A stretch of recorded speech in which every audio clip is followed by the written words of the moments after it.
En la clase pasada estuvimos viendo nosotros cuáles eran las características del comercio internacional, cómo es que se desarrollaba esto y particularmente las prácticas desleales del comercio internacional.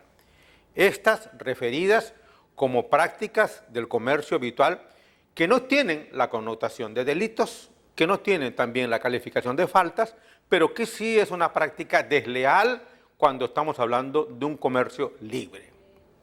También vimos en las clases pasadas cómo había evolucionado el comercio y planteamos una teoría que llamamos nosotros la teoría evolutiva del comercio internacional.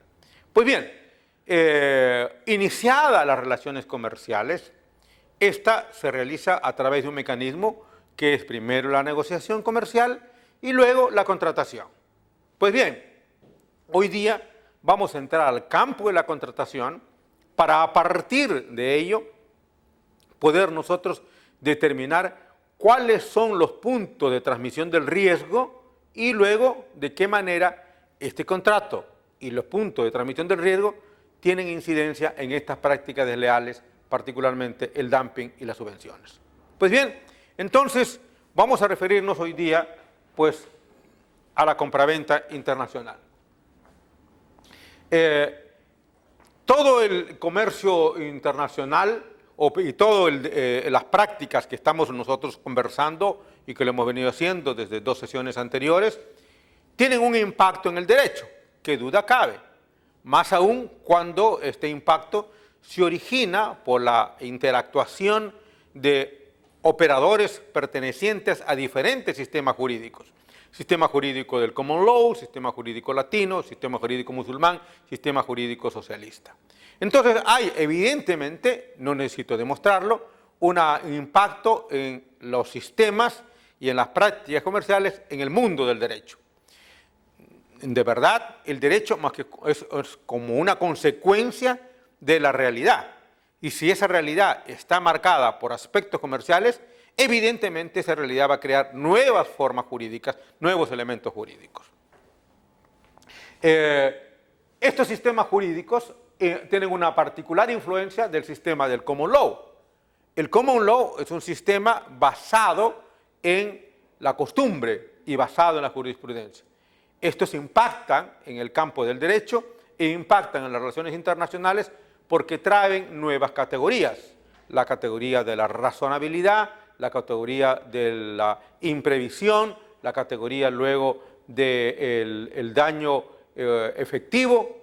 En fin, hay una serie de nuevas categorías dentro del sistema del common law que al penetrar en los mercados internacionales originan también un cambio en nuestros sistemas jurídicos.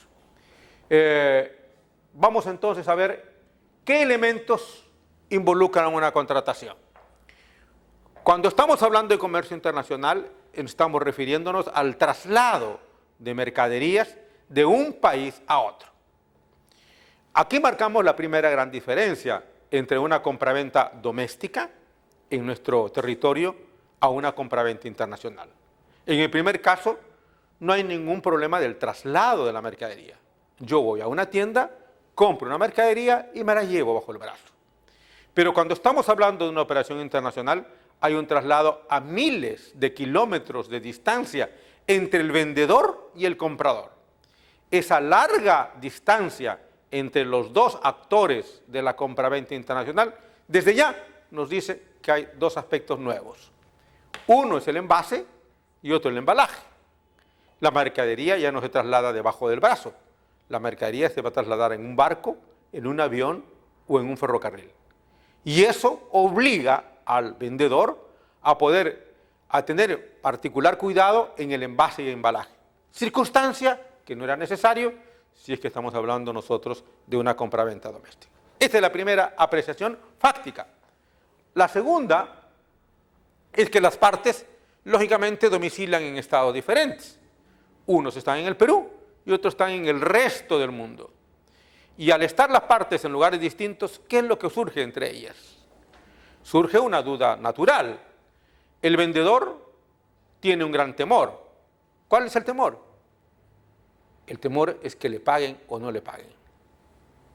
Y el comprador, a su vez, tiene también otro gran temor. ¿Cuál es este? ¿Me llegará la mercadería o no me llegará?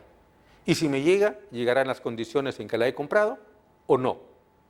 Entonces, la misma circunstancia de que los operadores o los actores en la compraventa estén en lugares distantes, determina dos inquietudes. Duda en ambas partes. Por el lado del vendedor, la duda de recibir el pago, y por el lado del comprador, la duda en recibir la mercadería. ¿Cómo se soluciona esto? Tiene forma de solucionar, claro está. Una de ellas son los créditos documentarios y la otra las garantías bancarias, que es hacer intervenir a un tercero, en este caso el banco, para que dé confianza a las partes de que van a recibir su pago y la mercadería en cada uno de los casos. Las partes desean pago y entrega ciertos entonces. ¿Cómo se soluciona esto? Con el conocimiento de embarque. El conocimiento de embarque es un instrumento, un documento, mediante el cual el vendedor transmite la propiedad al comprador. Dicho de una manera más simple, el conocimiento de embarque acredita la propiedad. Otro elemento en la contratación internacional es los mecanismos de preembarque. Los mecanismos de preembarque son los procedimientos que se exigen para poder embarcar una mercadería. Por ejemplo, no es lo mismo vender lechugas o verduras o frutas que exportar mercadería no perecible. Ropa, por ejemplo. La ropa no es perecible, pero los anteriores sí. Entonces, esto requiere determinadas condiciones de preembarque. El certificado de calidad, el certificado de origen, que ahora se exige en razón de los tratados internacionales que son calificados en mérito a cuál es el origen de las mercaderías. Entonces, hay mecanismos de preembarque, cosa que no existe cuando estamos hablando en una operación doméstica. No hay documentos ni procedimientos de preembarque si yo compro una compra local, sea que lo compren en Iquitos, sea que lo compren en San Martín, sea que lo compren en Lima. Pero en una operación internacional sí hay requisitos. Hasta, por ejemplo, las medidas. ¿Cuáles son las medidas que se deben de tener en consideración cuando se vende un producto manufacturado? La otra son los mecanismos de solución de controversias. Por más que las partes hayan previsto las formas de solucionar sus controversias, estas van a surgir. Entonces hay que prever cuáles son esos mecanismos de solución de controversias. Una de ellas es la conciliación internacional, la otra es el arbitraje internacional. O, en el caso que veremos más tarde, cuando hablemos de dumping o subsidios, la Comisión de Dumping y Subvenciones del INDECOPI, que es un mecanismo de solución de controversia, cuando una parte, en este caso una industria nacional, considera que ha sido lesionada por la práctica desleal de una empresa extranjera. Entonces, estos mecanismos de solución de controversias se prevén en un contrato de compraventa internacional. Luego, el sistema de factores de costeo y la forma contractual. Dije yo, hace unos segundos, que el hecho de que el comercio internacional transite por diferentes sistemas jurídicos y diferentes culturas origina cambios en el derecho. Y conversamos nosotros en la primera sesión que uno de estos 4 grandes sistemas que hay en el mundo es el sistema del common law. El sistema del common law está basado en la costumbre y en la jurisprudencia.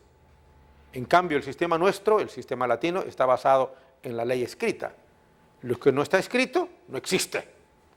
En cambio, en el sistema del common law, lo que no está escrito es lo más importante. Por eso es que los sistemas del common law, que lo tienen Inglaterra, Estados Unidos, una parte de Canadá, Nueva Zelanda, Australia, son sistemas basados en la confianza. Lo que yo acuerde con una persona oralmente tiene un valor. En cambio, en nuestra realidad, ustedes se van a encontrar que las personas no solamente no respetan la palabra escrita, sino en que en algunos casos la niegan. ¿Cuántas veces uno se encuentra con abogados que te dicen, ¿has firmado? No, pero ya me comprometí, dicen ustedes. Y el abogado dice, bueno, si no has firmado nada, no puedes decir que no has acordado eso. Es decir, no hay un peso ni un valor por la palabra empeñada. Y en algunos casos más graves, ni siquiera por la palabra escrita. Yo recuerdo un caso de una experiencia personal que me ha ocurrido hace pocos días, de una persona que colisionó con otra, un auto, la otra persona agraviada porque fue chocada por la parte trasera del carro, no tenía seguro, pero aparte que lo chocó, es un carro moderno del año, y dijo, no te preocupes, yo te firmo. Y escribió un papel, se comprometía a reparar y pagar íntegramente el valor de la reparación. Una reparación ridícula. La persona agraviada se lo llevó a un taller barato y luego llama al que colisionó y le dice, señor, la reparación cuesta 190 soles. Y esta persona que había firmado un documento asumiendo la obligación y la responsabilidad de pagar íntegramente la totalidad de la reparación, le dijo, bueno, yo no te autoricé para que lo metas a un taller por 190 soles. A pesar de tener un documento escrito. Así es que, bueno, lo que puedo hacer es te voy a pagar la mitad y la otra mitad te la pago al mes siguiente. Bien, ¿qué ocurre en ese ejemplo? En nuestro sistema, por la práctica, porque la cultura nuestra es así, la palabra empeñada no tiene ningún peso. Y por supuesto no quiero referirme a los políticos, que dicen una cosa hoy y cuando son electos hacen otra cosa. Entonces no existe en nuestra realidad. Pero en el sistema del common law, la palabra empeñada es palabra escrita, protocolizada y con la fe de un notario. Por eso es que la mentira en nuestra realidad es pan de todo el día. En cambio, en el sistema sajón, no. Y eso les ha permitido a estos países desarrollar. Porque para poder yo desarrollarme tengo que confiar. Y para confiar tengo que creer en la otra parte. Entonces, cuando formo un negocio, yo estoy confiando en la palabra de la otra persona. En nuestra realidad no confiamos porque nos mentimos a cada momento y desconocemos incluso la palabra escrita. Entonces son dos culturas distintas. Así que cuando se quiere hablar de que los contratos tienen igual valor en una parte u otra, no la tienen. Entonces esto hay que tenerlo presente en la realidad comercial. Porque de esa forma, cuando los operadores se logran contactar y luego establecer un contrato con personajes de otras realidades culturales y de otros sistemas jurídicos, hay que tener en consideración que tenemos valores culturales diferentes. El otro sistema jurídico es el musulmán, que no tiene una ley escrita. El Corán es la única pieza jurídica para el sistema musulmán. No hay código procesal civil, no hay código penal, no hay código tributario, no hay código comercial. Existe el Corán. El Corán es la regla de todo el derecho musulmán o el derecho islámico. Y luego tenemos el sistema socialista, vigente todavía en algunos países de la Europa Central y en Corea del Norte y a su vez también, bueno, ahora con menor énfasis en el caso de Cuba. Entonces nos encontramos que hay un escenario donde diferentes sistemas jurídicos confluyen y una operación comercial entonces comienza a circular por diferentes sistemas jurídicos. Estos tienen sus categorías y sus figuras jurídicas distintas unas de otras. ¿Cuál es la secuencia de una operación comercial internacional? Los contratos más frecuentes son dos tipos de contratos. El contrato de compraventa y el contrato de suministro. Son los más frecuentes. El contrato de compraventa, que es lo que estamos tratando nosotros, y el de suministro. ¿En qué se diferencia uno de otro? En que el segundo, el contrato de suministro, es un contrato en el cual una parte provee a otra de materias primas, insumos, procedimientos o planos para que esa otra persona confeccione y elabore un producto. En cambio, en una compra-venta hay una compra-venta de mercaderías terminadas. Esa es la única diferencia que hay. Pero ambas tienen su regulación. Ambas tienen su regulación que está en el texto de la Convención de Viena de 1980 sobre compraventa internacional de mercaderías. Esta convención, de la que forma parte el Estado peruano, es la que regula la compraventa internacional. De manera que, así como en el Código Civil está regulada la compraventa local, de la misma manera la compraventa internacional, una operación de exportaciones, están reguladas por la Convención de Viena de 1980 sobre compraventa internacional de mercaderías. El Perú, como casi la mayoría de los estados de América Latina, forma parte de esta convención y ello posibilita que los operadores puedan acogerse a este texto convencional para que en el caso de contingencias o divergencias entre las partes podamos nosotros luego invocar el texto convencional. Entonces, comienza primero con un contrato de suministro o contrato de compraventa. ¿Qué cosas tengo que tener en cuenta al momento de celebrar cualquiera de estos contratos? Primero, el punto de la transmisión del riesgo. ¿Qué cosa es la transmisión del riesgo? La transmisión del riesgo viene a ser el punto donde el comprador o el vendedor transmite el riesgo al comprador. Dije hace unos minutos que si una compraventa internacional involucra el traslado de una mercadería desde Lima o desde el puerto del Callao a miles de kilómetros de distancia, imagínense cuántos puntos habrá desde el puerto del Callao hasta el puerto de Ámsterdam, por ejemplo. ¿En qué punto se transmite el riesgo? ¿En qué punto el vendedor peruano transmite el riesgo al comprador? En el puerto del Callao, pasando el puerto del Callao, entrando al canal de Panamá, saliendo del canal de Panamá, entrando al puerto de Ámsterdam, saliendo del puerto de Ámsterdam. ¿En qué punto se transmite el riesgo? Entonces, la convención ha establecido una regla. Dice, el punto de transmisión del riesgo es el que acuerden las partes. Bueno, pero hasta ahí no hemos solucionado el problema. Pues bien, este aspecto de la transmisión del riesgo es regulado por los Incoterms. Quiere decir que la cláusula sobre la determinación de la transmisión del riesgo tiene que ser complementada por los Incoterms, al cual me referiré más tarde. Entonces, el Incoterms son mecanismos para regular uno de los aspectos de la compraventa, como es el de la transmisión del riesgo. Y aquí está, indicado. El Incoterms sirve para precisar el punto de la transmisión del riesgo. Pero sigamos con la compraventa. ¿Qué cosas tenemos que tener en cuenta? Primero, ¿cuáles son los mecanismos de solución de controversias? Hemos dicho que un mecanismo de solución de controversias es jurisdiccional, o sea, el Poder Judicial. Pero en el campo internacional está el arbitraje y la conciliación. Otro aspecto del contrato es el contrato de transporte, el contrato de seguro. ¿Bien? Y luego la cobertura de riesgos. ¿Cómo cubrimos los riesgos? Hay dos instrumentos para cubrir los riesgos: los créditos documentarios y las garantías bancarias. Pero esto no es tema por ahora de nuestra exposición.